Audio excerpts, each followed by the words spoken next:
یہ بھائلا برادران فیکٹری میں جو لوگ جان سے گئے ان کے بدلے دیں گے. یہ رقم ایک بینک اکاؤنٹ میں جمع کرائی جانی تھی اور بعد میں ایم کیو ایم اپنے پلیٹ فارم سے متاثرین میں معاوضہ تقسیم کرتی. بھائلا برادران اس معاہدے پر رضامند ہو گئے اور 5,98,00,000 روپے بطور جزوی ادائیگی، یعنی مزید بھی ادا ہونے تھے، بطور جزوی ادائیگی بینک اکاؤنٹ میں جمع کرا دیے، جس کی تفصیلات محمد علی حسن نے فراہم کی تھیں. یہ سمجھوتا بھی ہوا کہ باقی رقم تقسیم کی تقریب کے وقت ادا کی جائے گی. بینک اکاؤنٹ کون سا تھا؟ Account holder Siddiq Hasan Qadri, account number 60101،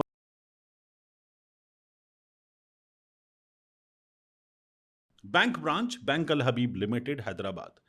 یہ تمام چیزیں بتائی گئیں.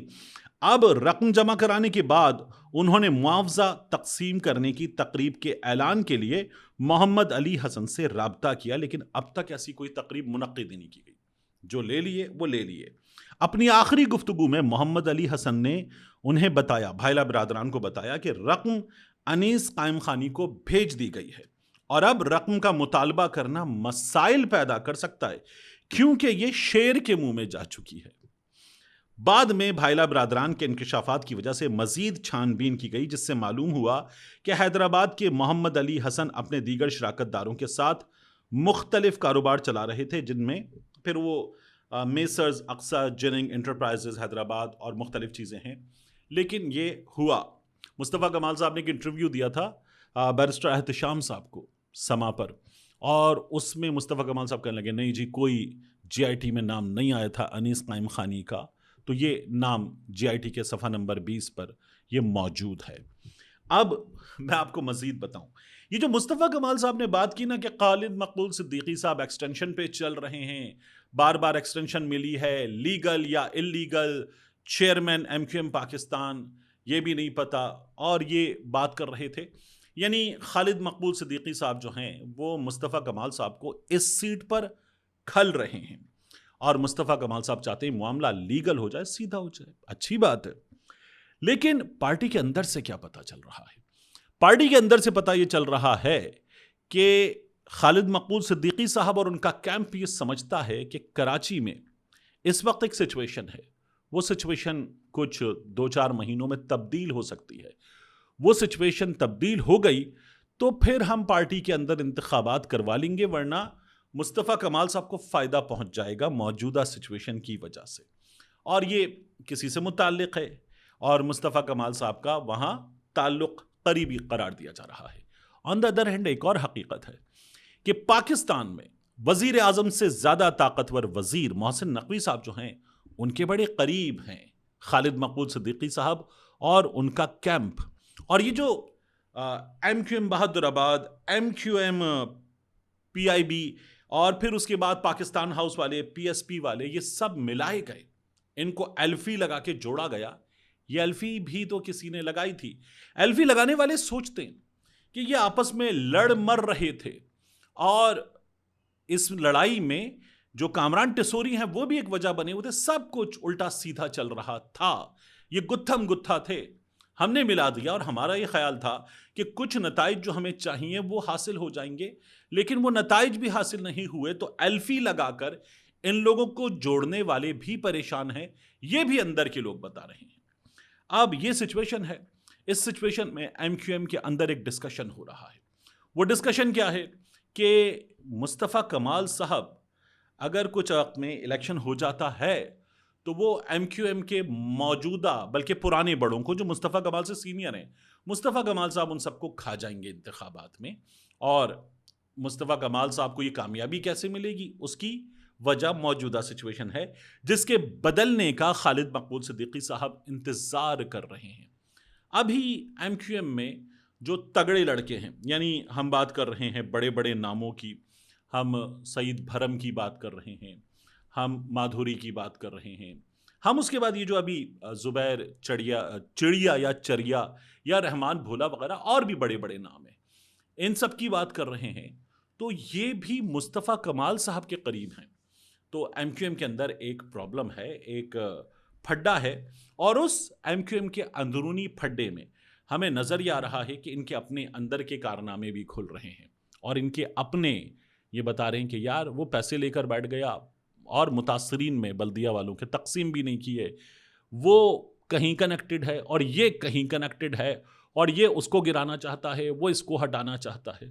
تو کیا اس وقت یہ لوگ کراچی کی سیاست سنبھالنے کے قابل ہیں؟ آپ خود اندازہ کر لیجئے. ان میں سے جو بھی کراچی کی سیاست سنبھالنا چاہتا ہے وہ کسی آشیرواد، کسی تھپکی کے ساتھ سنبھالنا چاہتا ہے. اس میں اس وقت یہ ہمت نہیں ہے کہ وہ کراچی کی سیاست تنے تنہا سنبھالے. اور وہ کراچی کی سیاست جس میں سے کراچی کی سیاست کا، سندھ کی سیاست کا سب سے بڑا نام، پاکستان کی سیاست کا ایک بڑا نام مائنس ہوا، تو اس نام کے پیچھے آج بھی جو لوگ کھڑے ہوئے ہیں وہ ان سب پہ ہنس رہے ہیں کہ یہ اس وقت کسی آشیرواد کے سہارے، کسی تھپکی کے سہارے اس وقت کراچی کو کنٹرول کرنے کے، یا کراچی کی اور شہری سندھ کی سیاست کنٹرول کرنے کے خواب دیکھ رہے ہیں.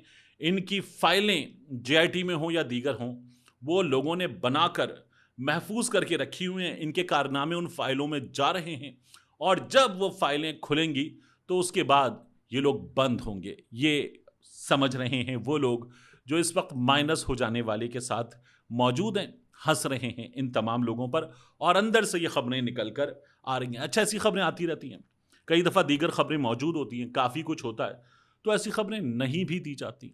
تو اس لیے جب ان کا موقع بنے، اب یہ سانحہ بلدیہ کے بعد ایک بہت بڑا موقع بنا ہے، تو اس لیے تمام خبریں ایک ساتھ بنے کا آپ کے سامنے ضرور رکھی جائیں. اس کے بعد کیا ہوا؟ اقبال آفریدی صاحب جو ہر بار کھڑے ہوتے ہیں اور کہتے ہیں کہ میں کورم پوائنٹ آؤٹ کرنا چاہتا ہوں، ایوان میں وہ ارکان جو کم از کم تعداد میں ہونے چاہیے وہ بھی نہیں ہیں، تو پھر اس کے بعد اجلاس ملتوی ہو جاتا ہے. اب اجلاس میں اتنے ارکان کم از کم ہوں، کیونکہ حکومت کو ایوان چلانا ہے، حکومت ہے، تو وہ حکومت کی ذمہ داری ہے کہ وہ لوگ ہوں، ارکان کی ذمہ داری کہ وہ ایوان میں آئیں، اپوزیشن کی بھی اور حکومت کی بھی. لیکن ایوان کو چلانا، حکومت کو چلانا، بزنس کو چلانا ہاؤس کے، یہ حکومت کی ذمہ داری ہوتی ہے. جب وہ نہیں ہوتا تو اس کے بعد ایاز صادق صاحب جو ہیں وہ بڑے تنگ آتے ہیں، بڑے ناراض ہوتے ہیں. اب وہ کہنے لگے جی لوگ تیاری کر کے آتے ہیں، محنت کر کے آتے ہیں، سوال تیار کر کے لاتے ہیں، لوگ جواب تیار کر کے آتے ہیں، محنت کرتے ہیں کہ وہ جواب دیں گے ہاؤس میں، آپ کورم پوائنٹ آؤٹ کر دیتے ہیں، میں آپ کی رکنیت معطل کر رہا ہوں. یعنی اس ایوان میں جو قانون کے مطابق چلنا چاہیے پاکستان کے لوگوں کو، بات بات پہ یہ حکومت، یہ ریاست جرمانے کرتی ہے کہ تم نے ہیلمٹ نہیں پہنا، جرمانہ، تمہاری سیٹ بیلٹ نہیں، جرمانہ، تمہاری گاڑی یہاں کھڑی تھی، جرمانہ، تم ادھر کا انڈیکیٹر دے کر ادھر مڑ گئے، جرمانہ. تم اب یہ بھی ہو چکا کہ اس لین میں چلو گے، اس لین میں چلو گے، یا اس لین میں چلو گے، اس پر بھی جرمانہ.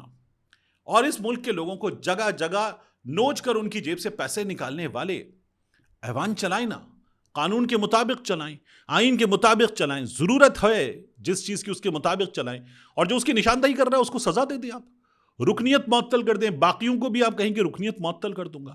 ایوان چلائیں ایاز صادق صاحب قانون کے مطابق. یہ کون سا مذاق ہے کہ آپ ایک شخص کو معطل کر دیں گے؟ اس کے بیٹے کا معاملہ آپ نے بھجوایا ہے اس وقت کمیٹی میں، بالکل ٹھیک ہے، طلال چودھری نے نشاندہی کی کہ ان کا بیٹا سیاسی پناہ لے رہا ہے، اس کے بیٹے کا معاملہ بھجوانا بالکل ٹھیک ہے. لیکن اگر وہ یہ کہہ رہا ہے کہ وہ کورم پوائنٹ آؤٹ کرنا چاہتا ہے تو ٹھیک ہے، وہ کورم پوائنٹ آؤٹ کرے، پاکستان کے لوگوں کو پتہ چلے.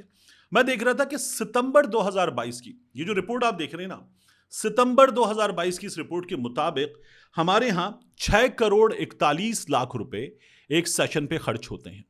اب جو مہنگائی ہے، جو فیول کی قیمت ہے، جو بجلی کا بل ہے، جو اس وقت چیزیں ہو چکی ہیں، جو ارکان کی تنخواہیں بڑھ چکی ہیں، یہ کاسٹ کہیں زیادہ ہو چکی ہوگی. تو 1 گھنٹہ ہمارے ایوان کا ان اراکین پر یہ 3 کروڑ 13 لاکھ روپے میں پڑتا ہے. ایوان کو اجلاس کا 1 گھنٹہ، قومی اسمبلی، سینٹ، باقی اس کی ہم بات نہیں کر رہے. تو اگر اس ایوان میں یہ غیر سنجیدگی ہے تو اس کی نشاندہی ہونی چاہیے، پاکستان کے لوگوں کو پتہ چلنا چاہیے، آپ بندے کو سزا دے دیں. یہ کون سا طریقہ ہے ایاز صادق صاحب کا؟ تو میں تو کہوں گا کہ ایاز صادق صاحب اس معاملے میں زیادتی کر رہے ہیں.